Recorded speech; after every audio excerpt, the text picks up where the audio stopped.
Tonight's episode is all about those who are nomadic by nature and call the world their home. These are tales of two different wanderers.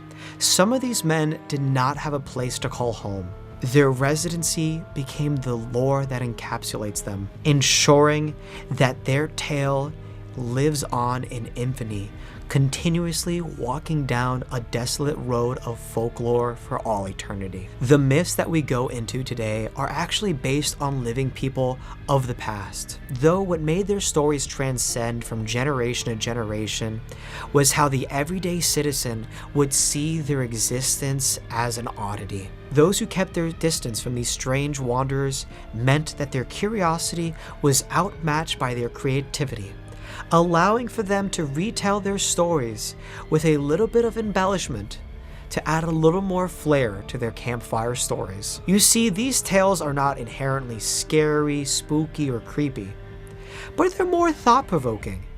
They make you feel uneasy, not when you encounter them on a dirt road in the middle of the night with no lights or context of their existence, but when you come to think why they started wandering in the first place.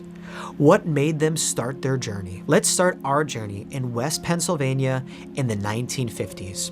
You're traveling down a desolate road in the middle of the night with no lights in sight. The only thing illuminating your path is the lights coming from your dying headlights and the light flicker from your dashboard. Everything else is in this encapsulating darkness. Your senses are heightened with your guard all the way up and your music turned down lower than you usually would to make sure your reflexes are all there to make sure you can react at a moment's notice. Whether that be a deer coming out of nowhere or another vehicle coming your way. You want to make sure you can react to whatever comes your way. Just at the precipice of what your headlights can illuminate, you could see what appears to be a strange man waddling, staggering as he has one foot on the road and the other on the pavement of the rocks near the forest. This man that was once walking starts to run into the distance, cowering behind a bush. Then you realize the radio that you had lowered starts to have unusual interference. You could feel an electrical tingle in between your teeth, just as if you were about to be struck by lightning. You could feel your car radiating with this weird electrical pulse. The lights from your dashboard has this nauseating flicker that are dimming uncontrollably. Your headlights are out of control, dimming from dark to bright, dark to bright. You cannot see, you are now disoriented, but your headlights decide to illuminate one more time, and this man looks straight past your soul, bypassing your eyes and deep down within. And that is when you realize this man has no eyes, no mouth, no nose, no discernible features. This man is truly faceless. That's when you decide to grip your steering wheel even tighter, and then a beam of sweat goes down your palms as you're just trying to drive by. You put your foot all the way down on the gas, just trying to flee. As you start to flee, you could feel the presence of a screaming child asking for help.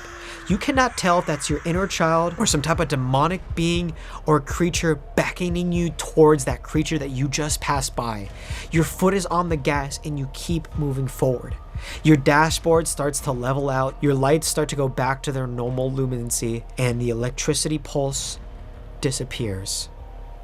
The man that was once in the bushes emerges from them and starts to slowly walk back his original path. And you keep going on your merry way. This strange anomaly leaves you with a bit of trauma that you can now add to a fantastic magical story. What you had just encountered was the Green Man. Some people would call him No-Face Charlie, though most of this encounter was very true back in the 50s. There would be a man walking in western Pennsylvania in the 1950s. He would typically flee from cars when he heard them coming by. And in matter of fact, this man actually did have no face, though the part of the electrical interference is all but a myth. I can only assume just to add a little bit of excitement to a campfire story. You see, the Green Man was actually a man by the name of Raymond Robinson. He was born in October 29th, 1910. When he was only 8 years old, he suffered this horrifying injury, where him and his buddies decided to climb a bridge right outside of Beaver Falls so he could reach a bird's nest. Though the logic of why these kids want to reach said bird nest, we would truly never know. Some do say it could have been a dare. Some could say it was out of general curiosity. I like to personally think it was an act of bravery to save these birds. But something that the kids did know for a fact was just a year earlier, another boy died attempting the same stunt because that bridge carries a trolley that has electrical lines that has both 1,200 and 2,200 volts of electricity passing by it at any given moment. Raymond, fully aware of this child's death after climbing the same exact stunt, decides to climb the bridge anyways to reach the top to get that bird's nest.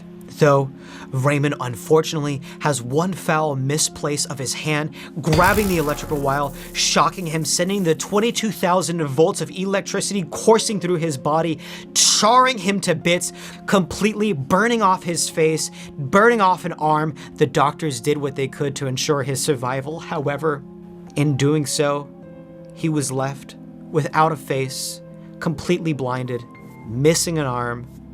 But that did not deter Raymond from having a charismatic personality.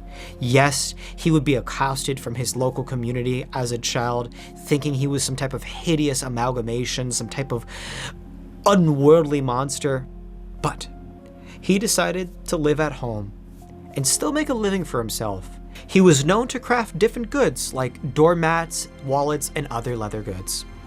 However, Raymond had an urge to see the world, experience the outside, have other human connections. He may have had this horrible incident that had him as a child, but that did not deter his spirits in wanting to experience some type of life, some type of normalcy.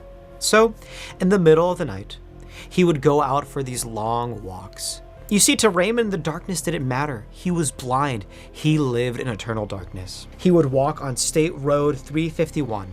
He would have 1 foot on the gravel and 1 foot on the pavement. So that way, he knew never to get lost, and he could follow the route entirely, and he wouldn't be hit by cars. At first, cars that would pass by would be in somewhat fear of the man. Because you see a man walking by and he would have no face. That would cause a little bit of spooky butterflies to go through your stomach, wouldn't you? Though, unfortunately for Raymond, the first individuals that would stop would always accost him. They would abuse and bully the man, which is downright sick to my stomach to think that just because they're different than you, he deserves to be bullied. And especially a weak blind man that couldn't even tell what was happening. So, after a while, when Raymond would hear cars, he would run into the bushes. However, his luck would eventually change, as different individuals that would stop to see Raymond started to become more and more friendly with him. And those that met him said that he was a very kind-hearted and loving soul. So people started to trade photos with him for different beers and cigarettes, and they would have a great time. A lot of these patrons never even asked about what happened to him. They just wanted to spend time with him. This became a very favorable pastime for Raymond. Of course, he was a bit lonely, constantly making these leather goods. But to him, that was a way to go outside and experience the world and have a sense of freedom, a sense of connection with the outside world. It's truly a beautiful story. Of course, his family wasn't too happy that he would come home intoxicated or drunk, and sometimes he would come home even later because he would get himself lost as he was a bit inebriated from his ramblings. But to me, I find that to be such a beautiful and pleasant story. A man who had the world turn against him, having these beautiful nights out. I myself work from home, and I know how lonely it can be. On Friday nights, I love hanging out with my friends, going out, and to Raymond, that's the same exact story. He would go out every single night and see what new journey would lie awaits him. Raymond continued his walking hijinks with every single person that encountered him, saying he had a kind soul. And it was only those who didn't stop to talk to him who would be in fear of him. But Of course, all good things come to an end, and Raymond stopped doing his walks when he had to move to a retirement home, and he passed away peacefully at the age of 74.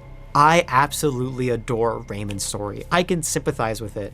You see, this was a man that faced a terrible fate, and he secluded himself to work on his own business, making leather goods and different knickknacks for his community, with people not knowing about it. But he grew lonely and tired of that life, so he decided to seek out something different. He decided to go out and make his own legends. At first, it was rough. It was not easy for him to get out there. People were bullying him, but he was determined to keep on making a different change in his life. And in doing so, people reciprocated and people started to acknowledge who he was, becoming the local legend. Kind of like myself. I'm a bit of a recluse myself, being a media professional, constantly working in my little cave. I try to go out there just like doing these videos, telling different myths and stories of different cryptids or wanderers to try to make a positive change in one's life. Now the tale of the next wandering hermit we'll be discussing is not as joyful as Raymond's story. It instead is about a man who seeks to be as alone as humanly possible away from the world, but still needing to have human connection to survive.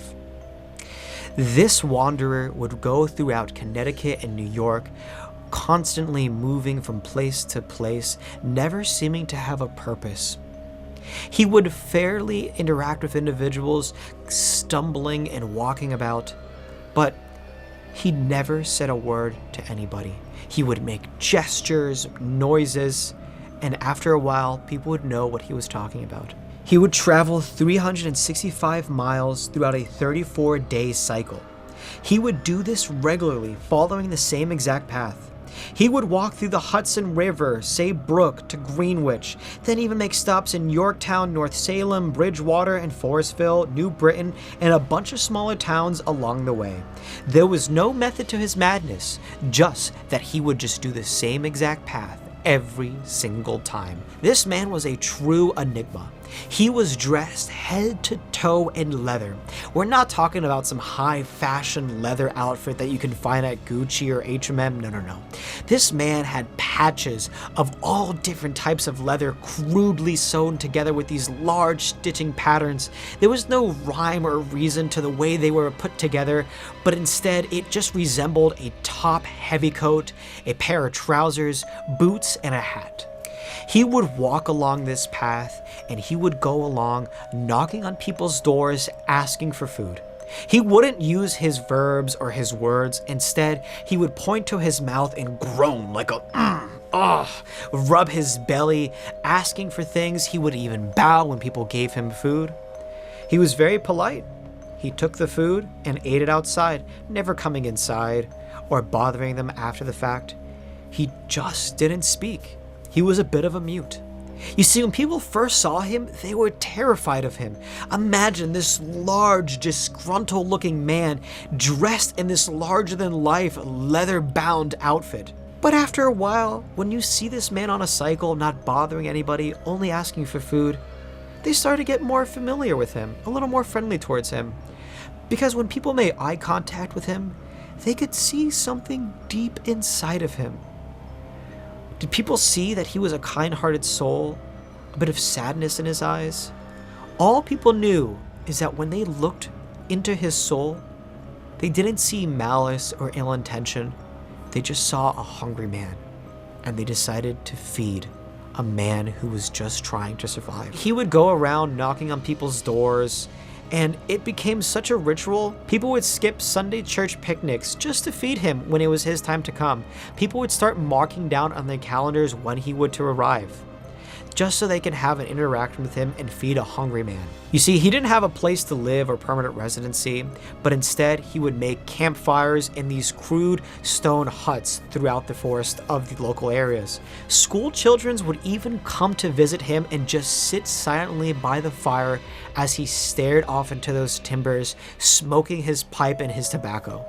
The Leatherman became almost a rite of passage if you were to interact with him, whether that be feeding him or spending time with him by the campfire. Though it didn't seem like he were to mind if you just were to sit with him. He wasn't a man for many words.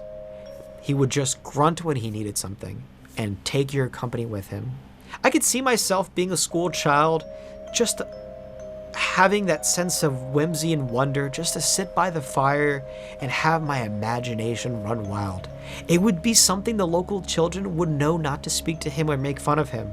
And then afterwards we can tell our stories and make our imagination run wild. You see, he would continue his wandering escapades all throughout Connecticut and New York until 1888, when he would stop his wandering.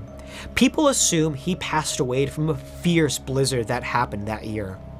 But it turns out they found his cadaver in March 24th, 1989. They conducted some research and discovered his body died from cancer. But the local towns loved him. They decided to bury him at a local cemetery. You see, his burial plot was right next to a busy road, and it didn't seem to be all that peaceful. And local townsfolk want to give him a more peaceful resting place for all the good and the imagination that they gave them. You see, the Leatherman died in 1888, but in May of 2011 is when they decided to uncover his grave and move him to a more peaceful resting spot. But here's the thing. When they took out his coffin and they opened the casket, all they found was dust, nails, and local debris. He was nowhere to be found. There was no DNA evidence to prove that he was the Leatherman. Nevertheless, they decided to move all those little fixings of nails and dirt into a different coffin and put him in a more quieter, peaceful resting place. Thus leaving another mystery left for the local town to keep on discovering about where the Leatherman's cadaver truly ended up. So you're probably wondering, who was this Leatherman? Why did he decide to spend the rest of his days wandering? Well, his real name was Jules Bergley, and he was actually born in France, and he grew up the son of a carpenter. One day, he fell in love with the most beautiful woman named Margaret Léon. She was a daughter of a leather merchant, and her father agreed to let Jules marry his beloved daughter if he could prove himself successful in her father's business in the leather trade. However, Jules unfortunately made some poor financial decisions, ultimately ruining the business, and her father canceling the wedding. He suffered an extreme mental breakdown in Paris. He was even placed in a mental hospital. However, he escaped and moved to the US. Though when he moved to the US, he only had a few things on him. Besides his mental anguish, he had a bunch of leather goods, which is why he decided to make his top hat, trousers, hat, and boots from all that scrap leather that he has accumulated from his failing business. When he moved to the US, he decided to become a very deeply privated man, never telling a soul about his story or even his name, or about the true love of his life. The reason why we know so much about Leatherman is because he had a French prayer book in his possession when his cadaver was found, and in said prayer book had the writings of his tragedy.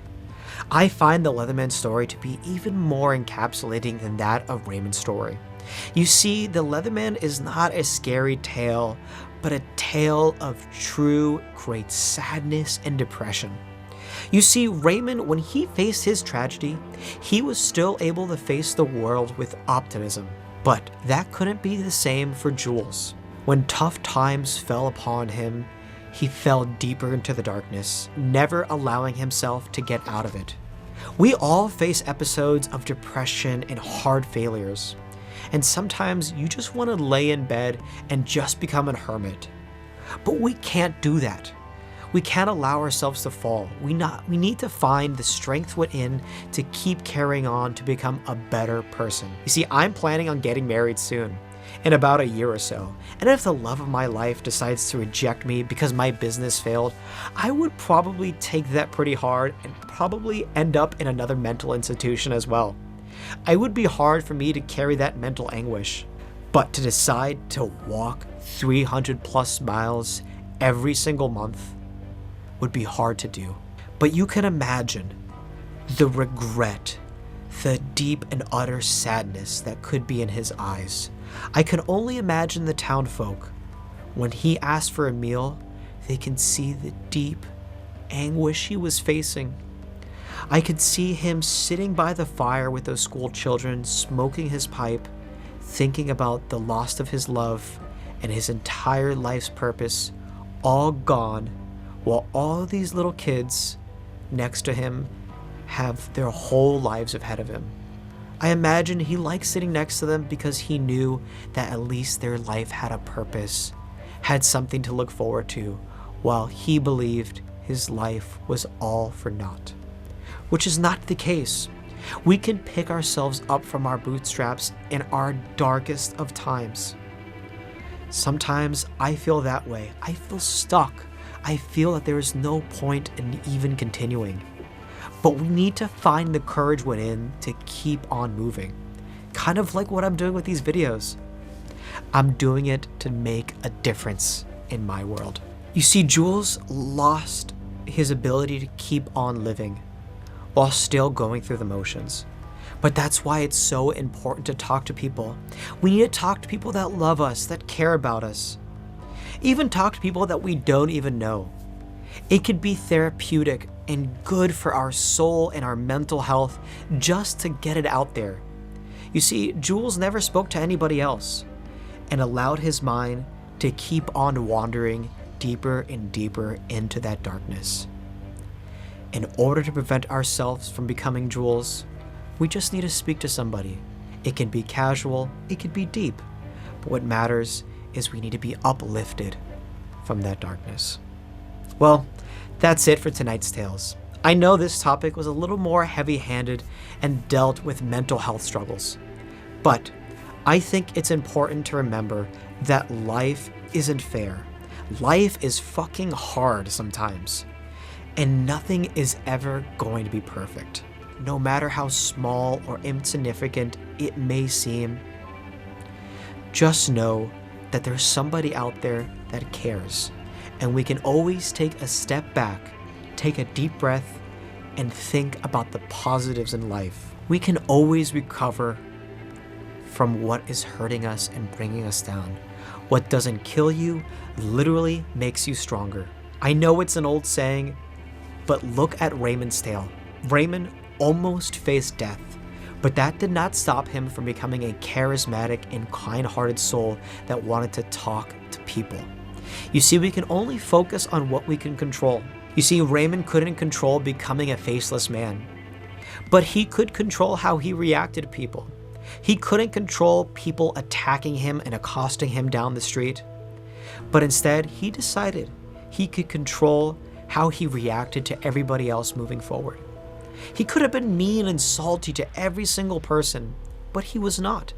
He believed it was still good in the world, and so he decided to treat everybody with respect and dignity and kindness, because that was in his control, and in doing so made him a local legend that everybody revered and loved. While on the other hand, you had Jules, who lost the love of his life, his business.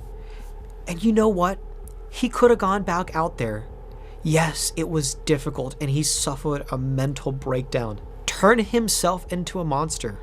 Raymond was turned into a monster and became someone people loved, while Jules, on the other hand, turned himself into the monster. However, people could still see deep down within him, knowing that he had a travesty laying in wait, and knew he was a kind-hearted person all along. He was not the monster that he made himself out to be.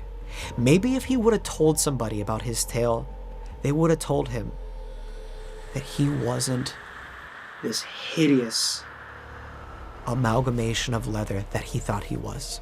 Both things to take away from these tales is that salvation came to just taking that step in the right direction, not by walking, but by talking to somebody.